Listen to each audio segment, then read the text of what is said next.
vicepresidenta segunda y ministra de Trabajo y Economía Social, Yolanda Díaz. Bienvenida, vicepresidenta. Gracias. Buenos ¿Cómo días. de preocupante es la situación que estamos viviendo ahora mismo con toda esta incertidumbre que se abre ante nuestros ojos? Bueno, pues aunque quiero mandar un mensaje de tranquilidad y de serenidad a los españoles y las españolas, la situación es gravísima. Estamos ante la quiebra del orden internacional, la violación de la legalidad internacional y efectivamente, bueno, las guerras salen muy caras, sobre todo para la gente que menos tiene. Por tanto, claro que es gravísimo lo que estamos viviendo, pero insisto, a pesar de ello, tranquilidad, el Gobierno de España va a hacer lo que tenga que hacer, no tengan la menor duda, y como siempre saldremos de esta situación. ¿Cuál es su diagnóstico político y su diagnóstico moral del ataque a Irán?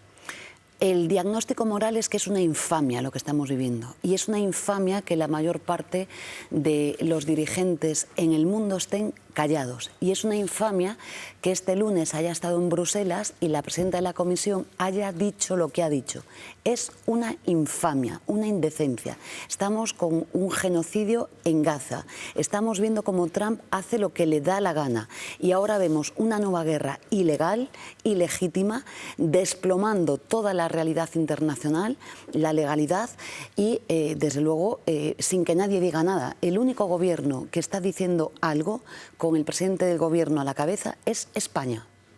Vicepresidenta, Ursula von der Leyen, a la que se acaba de referir usted, dijo hace unos días que estaba con Donald Trump, ¿no? Se apartó de la legalidad internacional. Ayer, ante el Parlamento Europeo, rectificó y dijo que siempre la va a defender.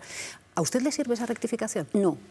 Es que es más, creo que estamos corriendo, llevamos muchos meses ya, más de un año, bueno, colocando a Europa en una posición de gravedad máxima. Cuando el profesor Draghi y el profesor Letta están absolutamente enfadadísimos, es realmente por esto, porque Europa no está haciendo lo que tiene que hacer. Pero fíjese, es que la presidenta de la Comisión dice que la legalidad internacional no importa.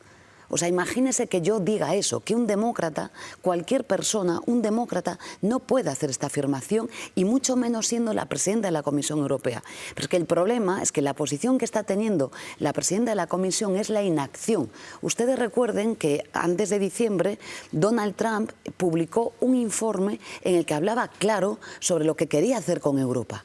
Y Europa, lejos de reaccionar, de tomar medidas, de hacer lo que tiene que hacer, que es reducir nuestra dependencia tecnológica, financiera, energética y de todo tipo con Estados Unidos, y preservar un pulmón, un espacio político que es clave y un espacio económico que es clave como es Europa, se pliega a los intereses de Trump. Piensen que el señor Trump habló claro sobre lo que quería hacer con nosotros, le estorba a Europa. Y desde luego le estorba a Europa por razones económicas de manera principal, y obviamente porque necesita eliminar a un actor que es muy fuerte en el mundo. Por tanto, lo que clamo es que Europa reaccione, despierte y hagamos lo que tenemos sencillamente que hacer. Lo que no puede ser es que esté Europa entre Washington y Pekín en una operación en la que no solamente no hacemos lo que tenemos que hacer, sino que vamos a generar todavía más desafección. Nunca hablamos de esto, pero en Europa hay 93,3 millones de personas en exclusión social. Un porcentaje elevadísimo de gente trabajadora está en la precariedad, en la pobreza laboral. Es que como no actuemos, claro que va a ser no solamente grave la posición de desigualdad, sino que todavía va a crecer más la extrema derecha en Europa, porque no se hace lo que tenemos que hacer. Pero usted dice, a mí no me vale con la rectificación de Ursula von der Leyen.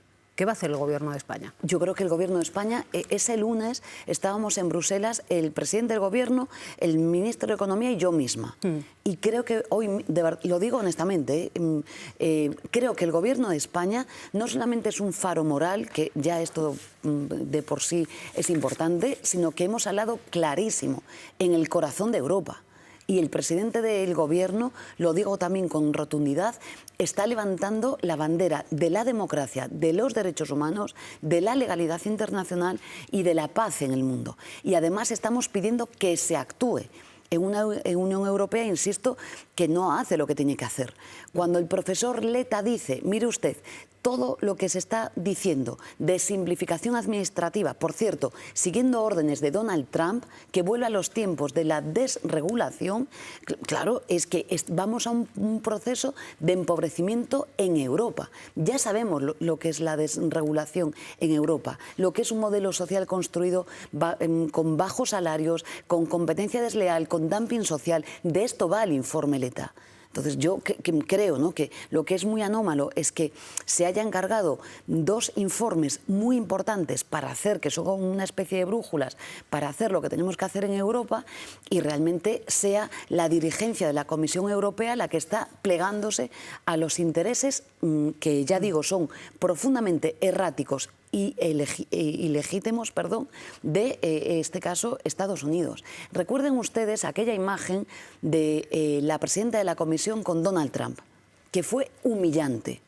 Un dirigente no puede hacer jamás eso, y una mujer, me lo van a permitir, menos.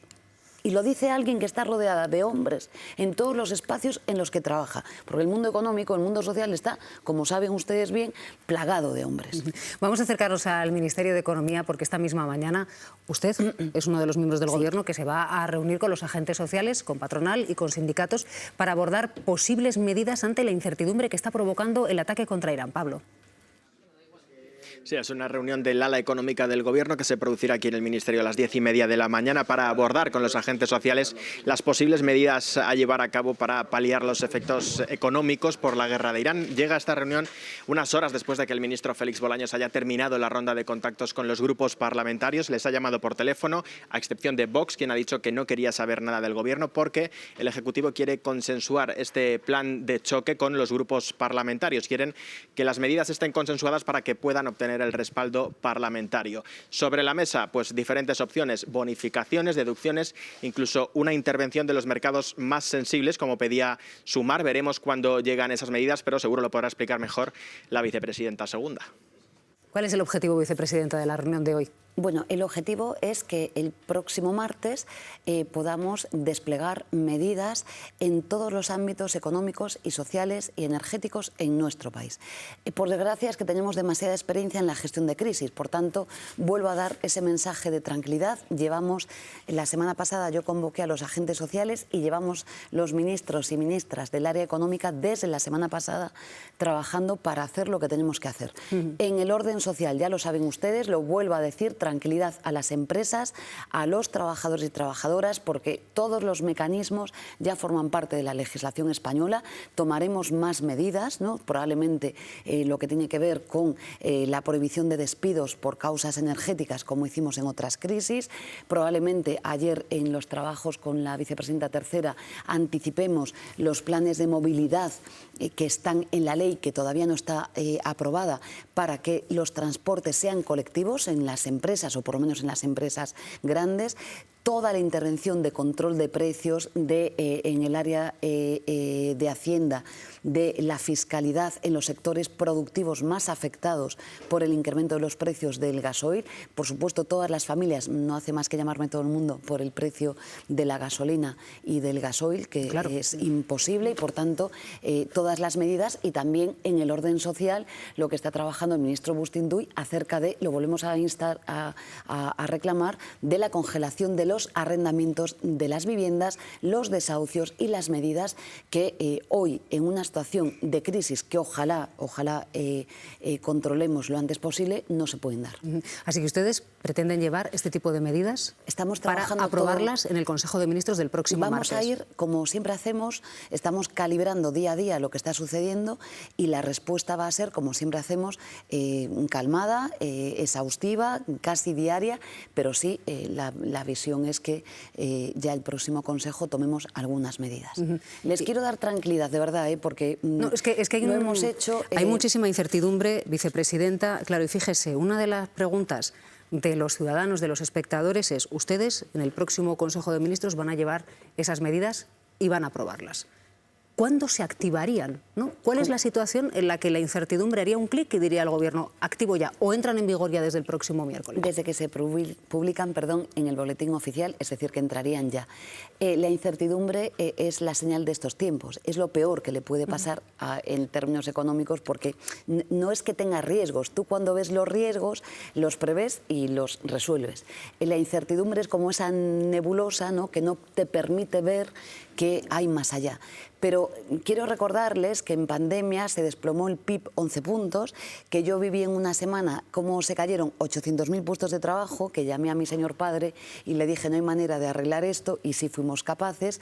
Y recuerden ustedes que en la guerra de Ucrania el IPC se subió en 10 puntos, es decir, que no estamos ahí. Digo también por dar, si hay algo que funciona en la economía es dar tranquilidad, y por tanto creo que los agentes sociales saben lo que tenemos que hacer, el Gobierno también, y digamos que vamos a gestionar bien esta crisis y sobre todo vamos a acompañar a las familias, a las empresas y a los trabajadores en nuestro país. Quiero mandar un mensaje a las empresas. No hay que despedir a nadie. Los ERTE y el mecanismo RED, artículo 47 y 47 bis, no tenemos que hacer nada, ya están en vigor. Casi todas las medidas laborales están en vigor. Por tanto, aprovecho la entrevista, por favor, a los autónomos, a las empresas. No hay que despedir. Tienen los mecanismos, los tenemos como país, para que podamos acompañar a las empresas y no tengan que despedir a nadie. Como medidas prioritarias, ¿en qué 3 o 4 medidas estaría pensando el Gobierno para poner en marcha a partir del prioritarias es controlar ahora martes mismo el precio de la energía y que no se despida a nadie. Creo que y luego en la parte de la ciudadanía, los desahucios y la congelación de los arrendamientos. ¿Cómo se controla el precio de la energía? Bueno, pues desde luego de dos maneras, actuando en los sectores productivos que está trabajando la ministra de Hacienda y su equipo y todo el área económico, interviniendo como hemos hecho muchas veces, ¿no? Y desde luego también bueno, con una serie de medidas radiales también por parte del área energética del Gobierno. Pero les quiero dar tranquilidad, de verdad, porque aunque no se vea, llevamos horas y horas reunidos y trabajando, y ya desde la semana pasada. Desde la patronal, con la que se va a reunir esta mañana, y desde el Partido Popular, lo que ponen sobre la mesa es la necesidad de rebajar impuestos. ¿A usted qué le parecen estas propuestas, vicepresidenta? Mire, el señor Feijóo es como una lavadora vieja en nuestro país. Aquellas lavadoras que tenían un único programa. ¿Se acuerdan ustedes? Ya casi no sé si existen. El único programa del señor Feijóo es bajar impuestos. Es como una lavadora vieja, es así el señor Feijóo. Entonces da igual, cuando era presidente de la Xunta, su propuesta política, bajar impuestos. Cuando crecíamos a un ritmo brutal. Hoy que seguimos creciendo en nuestro país, la propuesta del señor Feijóo, bajar impuestos. Cuando llueve, bajar impuestos. Claro, a mí lo que me gustaría es que el señor Feijóo, primero, se coloque del lado de la guerra ilegal en nuestro país, que ejerza de patriota y de demócrata. Esto es lo primero. Lo primero que tiene que hacer el señor Feijóo, que ha rectificado en cuanto escuchó la semana pasada a la señora Meloni, que es bastante más lista que todo el Partido Popular español, fue rectificar. Porque efectivamente un demócrata no puede colocarse del lado de la vulneración de la legalidad internacional. Lo segundo, colocarse del lado del Gobierno. Ustedes recuerden, que sé que lo vivieron conmigo, que en pandemia el Partido Popular no acompañó a este ministerio cuando estábamos aprobando los ERTE. Recuerden ustedes, me acuerdo perfectamente, el Real Decreto con el que empezamos, que fue el 520, pero recuerden, el que lanzó los ERTE de manera definitiva, el 8, el 9, me acuerdo perfectamente, así hasta 24 reales decretos. Y es que no tuvieron ni la dignidad de ponerse del lado del Gobierno de España en una situación de crisis como aquella. Es decir, si fuera por el Partido Popular, hoy habrían desaparecido centenares de miles de empresas españolas, y los 3 millones casi 700.000 trabajadores que salvamos, pues efectivamente hubieran perdido sus puestos de trabajo. Por tanto, ¿qué le pido al señor Feijóo? Que abandone el programa único de la lavadora vieja y, por favor, sea un hombre que se ponga del lado en este momento del Gobierno de España. Y si me permite también, claro, yo escucho a la patronal. La patronal que con los ERTE igual que los trabajadores, lo saben muy bien, ha recibido centenares y centenares y centenares de millones de euros. Digo porque esto, cuando se habla de impuestos, estos son los impuestos. Y hemos demostrado que preservar las empresas y a los trabajadores con los recursos públicos de los españoles, vía impuestos, claro, salva vidas, salva empresas y salva puestos de trabajo. Pero creo que el enfoque que tiene que hacer la patronal es el de los enormes beneficios que están teniendo a día de hoy.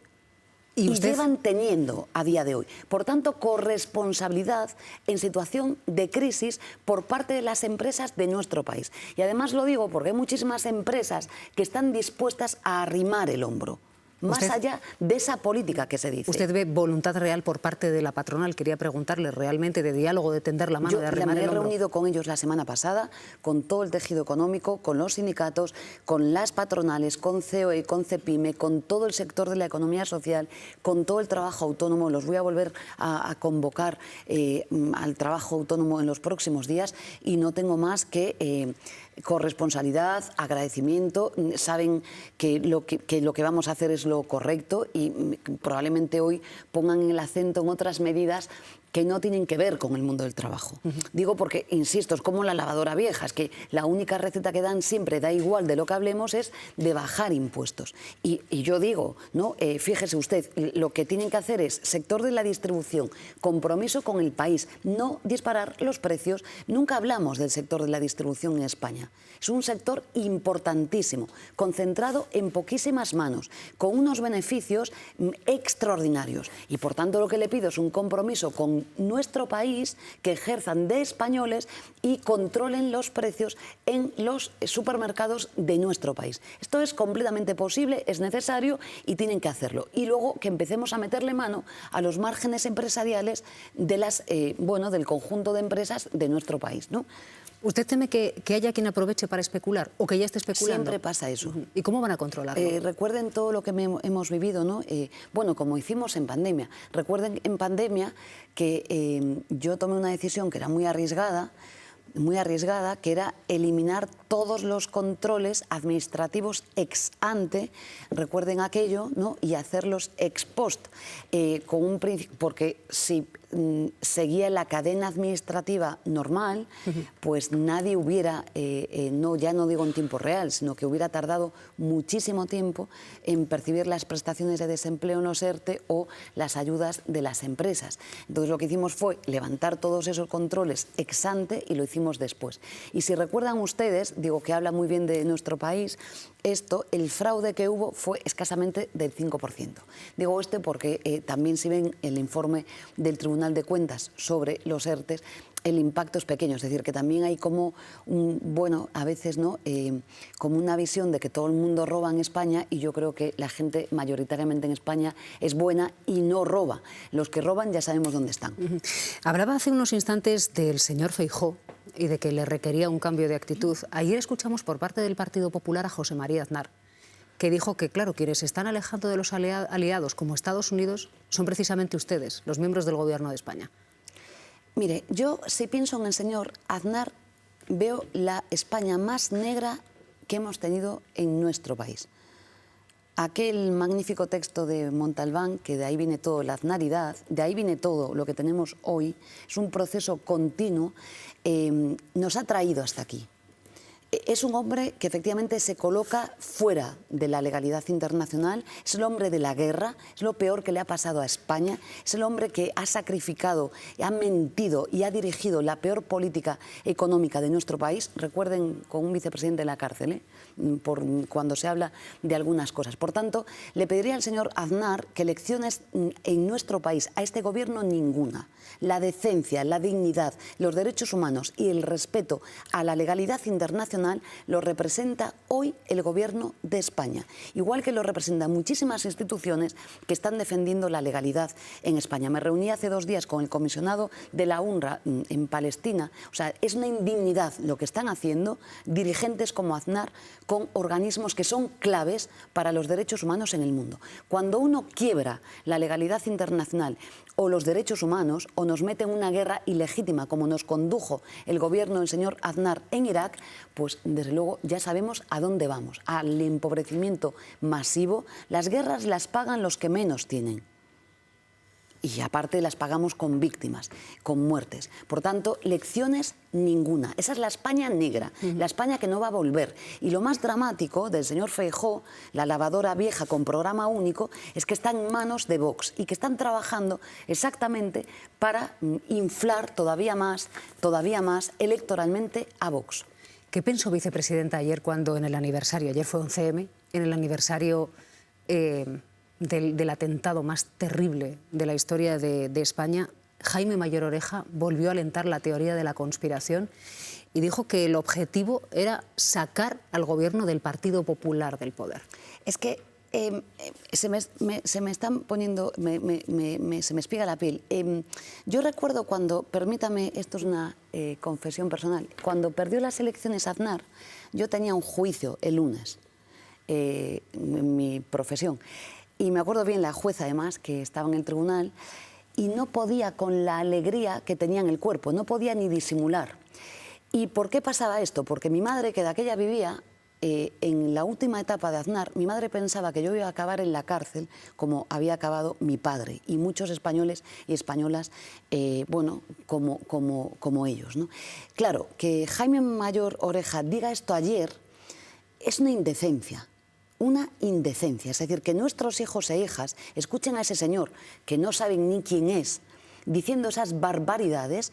Desde luego, bueno, pues yo creo que es una España que no solamente no tiene futuro, sino que yo le clamo a la gente progresista de nuestro país, de verdad, que tomen conciencia de lo que se está haciendo desde el Gobierno de España, de lo importante que es la democracia.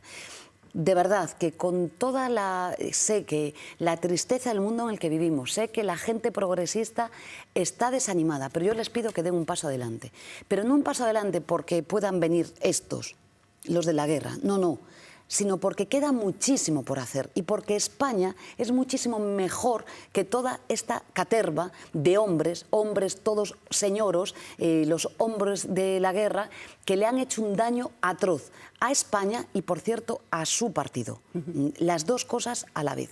Vamos a abrir nuestra conversación al resto de compañeros de la mesa. Vicepresidenta, Pablo, adelante. Yo tengo dos dudas de la conversación que ha tenido con Silvia. La primera, dice que no le valen las explicaciones o la rectificación de von der Leyen. ¿Cree usted entonces que tiene que hacerse a un lado, que tiene que dimitir por hablar claro? Y la segunda, ya le dejo contestar también a esta.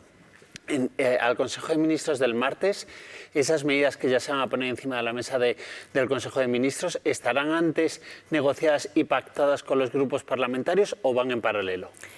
A la presidenta de la Comisión lo que le pido es que defienda el espacio político, económico, social, fiscal que representa, que es la Unión Europea. Y le recuerdo a la señora presidenta de la Comisión cómo nace Europa. Ese gran artefacto, ¿no?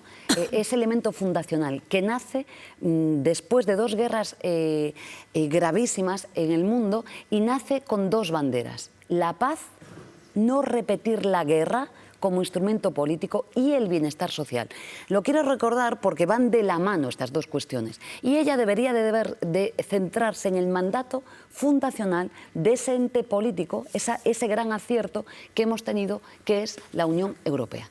En segundo lugar, estamos trabajando, el ministro de Presidencia ha conversado ayer con todos los grupos parlamentarios y, por tanto, cuáles son las medidas que, claro, es que yo, si me permiten, quiero pensar, ¿no?, que los grupos parlamentarios son conscientes que estamos en una situación muy grave y que todo el mundo va a participar en la gestión de esta crisis. Por tanto, lo que ha hecho el señor Bolaños es conversar con todos ellos, plantear más o menos los bloques de medidas de las que les estaba comentando y recoger, ¿no?, las aportaciones que ellos tengan. Yo quiero pensar, ¿no?, que no me voy a encontrar con una derecha que va a votar en contra de medidas, por ejemplo, como fueron los ERTE. Quiero decir, porque lo hemos vivido en España. Es que ustedes recuerden que en España la extrema derecha llevó al Tribunal Constitucional el estado de alarma. Es que las cosas van a una velocidad que da vértigo. Pero yo me acuerdo perfectamente de aquellos días, igual que se acuerda usted, y nos acordamos los que estamos en esta mesa. Por tanto, bueno, lo que espero es que nos pongamos por una vez del lado de la ciudadanía. No va de golpear al gobierno, ¿no? Llevan, me preguntaba usted ahora, es que desde que tomamos posesión, desde el 23 de julio hasta hoy, nos llevan golpeando y la única misión política de la extrema derecha y de la derecha en España es, bueno, llegar al gobierno. Esta es la única misión. Os voy a pedir concisión porque se tiene usted que marchar a la Sí, reunión. a la que comienza reunión. a las 10:30. Sí, adelante. Un detalle de las medidas y una cuestión de fondo. El detalle de las medidas es en qué medida están, pues siempre hay discusiones internas dentro del gobierno cuando llegan estos decretos.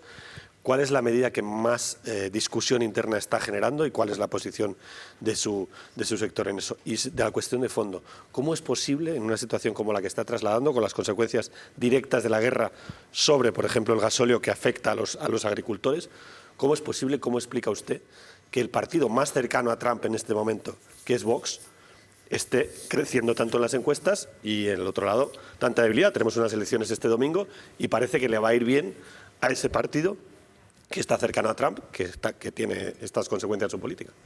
La segunda pregunta, es complicada, porque lo vuelvo a decir, es ¿qué explica en nuestro país o en Norteamérica, da igual, o en Argentina, que un trabajador o trabajadora de un barrio cualquiera de Madrid o de Coruña valore muy positivamente las medidas que, por ejemplo, adopta mi ministerio, pero la acabe votando a Vox? Yo lo que creo es que la extrema derecha, la internacional del odio, está muy organizada, la carrera o la corriente es muy de fondo. Hay un cambio que no es revolucionario. La extrema derecha, a diferencia de la extrema derecha que hemos vivido en otro momento, que tenía un proyecto de futuro, recuerden aquella construcción intelectual del hombre nuevo y muchas más cosas, ahora no es así. Es una extrema derecha que le podemos llamar como sea, reactiva. El proyecto Trump es un proyecto que gestiona la economía de una manera loca, ¿no? Autárquica y mirando para atrás, pero que yo creo que la corriente del odio puede muchísimo más, moviliza muchísimo más que las buenas medidas que el Gobierno de España adopta. La pregunta es, claro, Vox está hoy Vox, que va con la banderita de España, está golpeando a los españoles y las españolas. Todas las votaciones que ha habido, casi todas, Vox se ha posicionado con Trump en todas las medidas que hemos adoptado. Es decir, de patriotas, nada en absoluto. Esto es una cuestión de fondo. Pero cuidado, porque en este mensaje que se está dando, yo lo vuelvo a decir, sobre todo con la juventud, hablamos solo del 25% de la población joven que le vota a la extrema derecha. Pero quiero recordar que el 75% de los jóvenes no le votan a la extrema derecha. Por tanto, este discurso que repetimos permanentemente no es verdad. Ni son una generación de cristal, ni nada de lo que todo el día estamos hablando en muchas mesas como estas. Por tanto, mensaje de esperanza. Lo que necesitamos es movilizar a la gente progresista de España. España sigue siendo un país progresista. Les recuerdo que Biden pierde no porque arrase Trump, sino porque los progresistas se quedan en casa, y se quedan en casa por muchos motivos.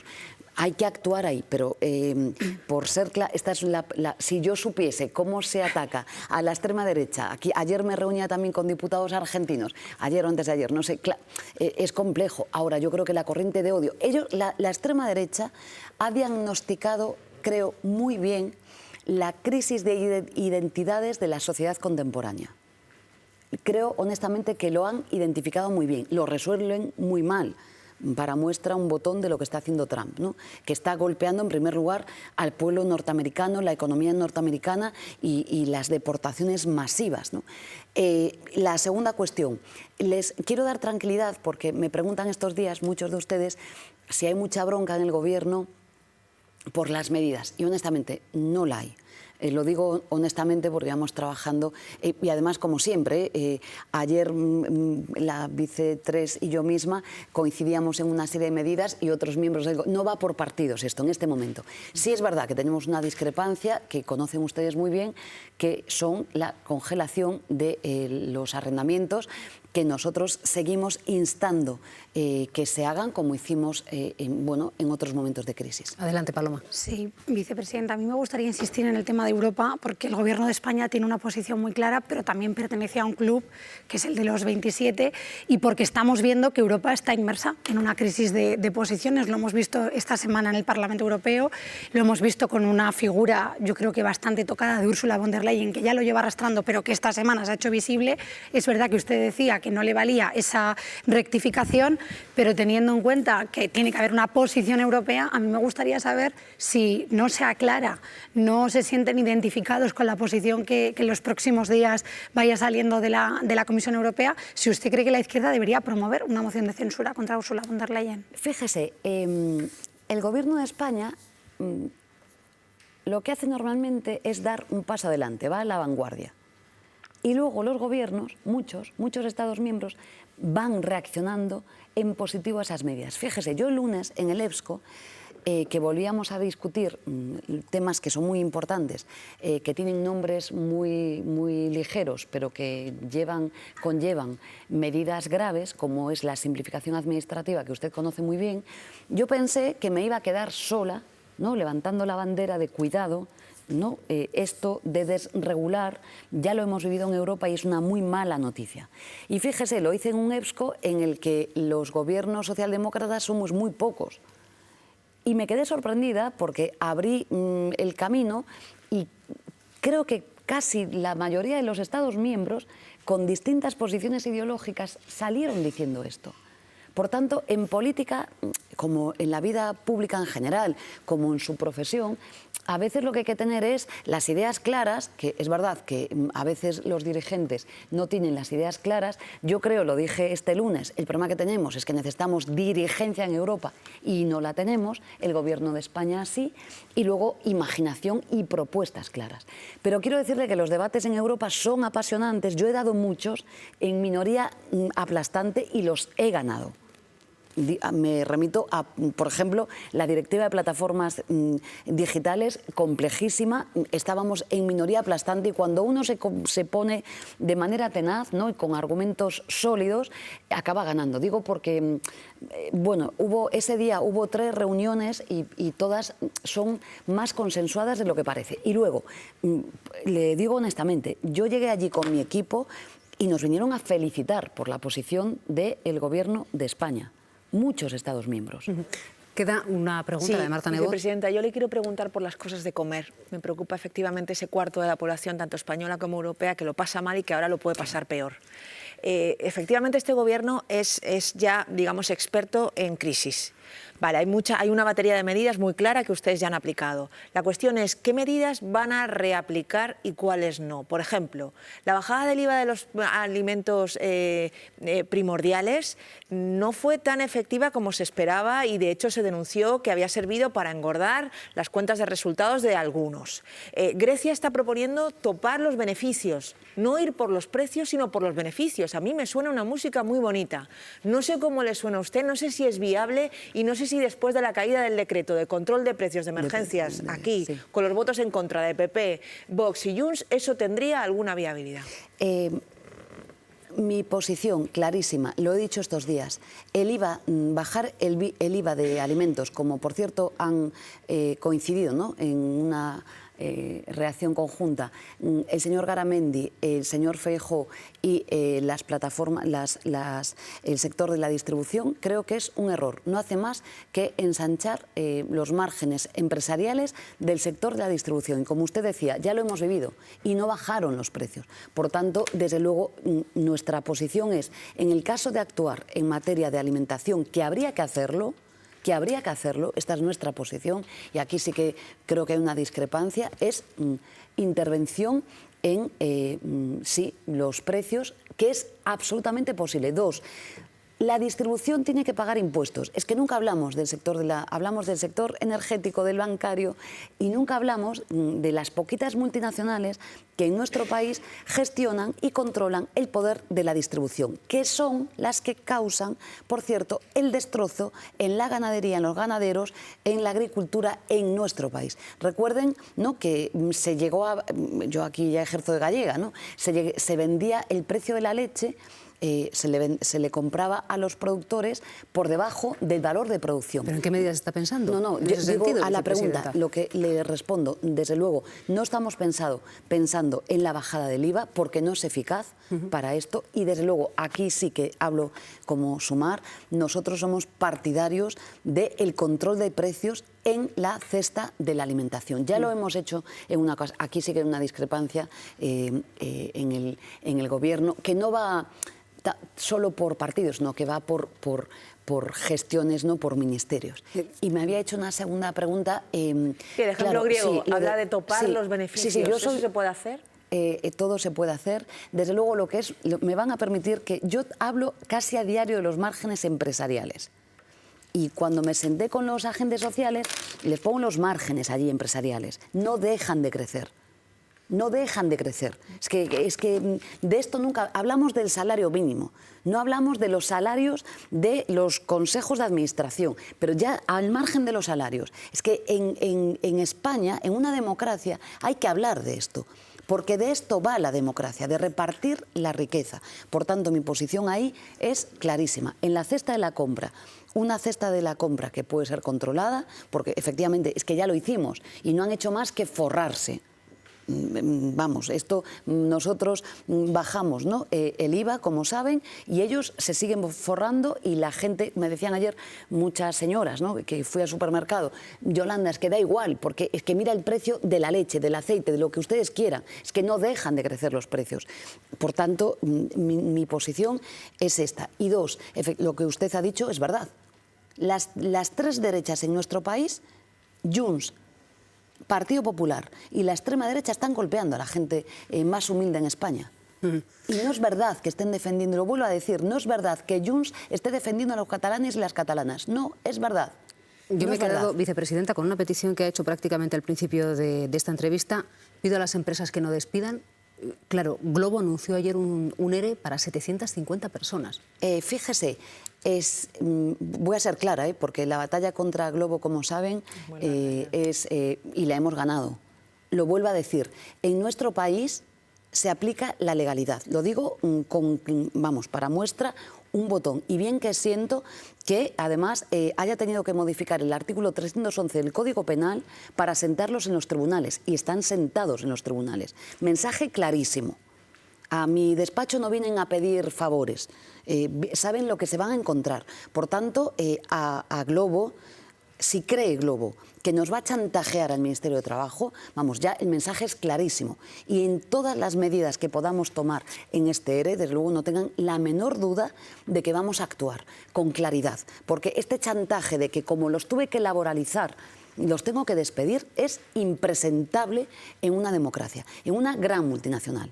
Digo esto porque algunas multinacionales se creen que pueden dar batallas contra la legalidad y yo les demuestro, por dar también esperanza, que cuando uno se encuentra con ministerios así, pues ya sabe lo que hay. Digo a favor de todo el esfuerzo que se ha hecho por parte del Ministerio de Trabajo, por centenares de resoluciones judiciales, el equipo los centenares de funcionarios y funcionarias públicas que tuvimos que tener en la inspección y que seguimos teniendo para que Globo cumpliese con la legalidad, vamos, fue muy importante y desde luego, créanme, fraudes ninguno en España. Vicepresidenta, gracias por habernos acompañado esta mañana. Gracias. Nos quedamos con esa noticia que nos daba Yolanda Díaz, que es precisamente que el Consejo de Ministros está dispuesto ya a aprobar esas medidas para contener la incertidumbre económica desde el próximo martes.